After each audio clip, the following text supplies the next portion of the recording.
Terungkap, backingan Roy Suryo CS dan Dr. Tifa bukan hanya FPI dan HTI, mereka ternyata orderan Amerika. Siapa yang bermain di sini? Inilah ada ormas-ormas ilegal. Apa itu ormas ilegal? Hari ini HTI dan FPI adalah ormas ilegal di Indonesia ini. Mereka ini yang bermain. Ada kepentingan asing yang bermain di sini. Siapa itu? Kebijakan Jokowi yang membuat kebijakan hilirisasi yang paling terkena dampak adalah Uni Eropa. Yang paling tidak senang. Maka Uni Eropa membawa Indonesia ke WTO. Isu ijazah Presiden Jokowi ternyata bukan sekadar drama politik lokal. Kini muncul dugaan kuat bahwa isu ini merupakan bagian dari permainan asing, bahkan disebut-sebut sebagai orderan Amerika.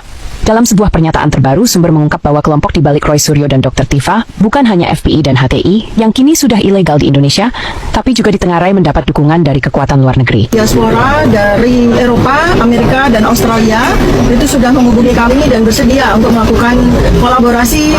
Isu ini disebut muncul karena kebijakan hilirisasi Jokowi yang merugikan Uni Eropa dan memicu tekanan global. Saat Indonesia kalah dalam gugatan di WTO, Presiden Jokowi tetap teguh. Ini nikel punya kita, ujarnya. Tapi justru sikap tegas itulah yang membuat Jokowi dianggap berbahaya oleh pihak asing. Maka serangan lewat isu ijazah pun dimunculkan. Isu murahan, kata beberapa pengamat. Roy Suryo menyebut dirinya ahli telematika, namun validitas keahliannya diragukan. Begitu pula klaim akademik rekan-rekannya yang bahkan dibantah langsung oleh universitas tempat mereka mengaku kuliah. Lalu dia mengaku sebagai ahli telematika. Ahli telematika. Pengakuan dia sendiri. Begitu juga Rismon yang katanya kuliah di Jepang.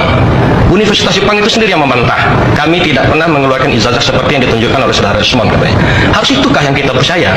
Institusi negara kita abaikan, lalu orang-orang yang berkowar ini, yang tidak jelas ini, apakah ini pesanan atau settingan atau apa? Lalu itu yang kita percaya. Akal sehat kita di mana? Ini bangsa besar loh. Jika benar ini adalah serangan pesanan asing, lalu siapa yang diuntungkan? Dan apa tujuan akhirnya? Publik berhak tahu.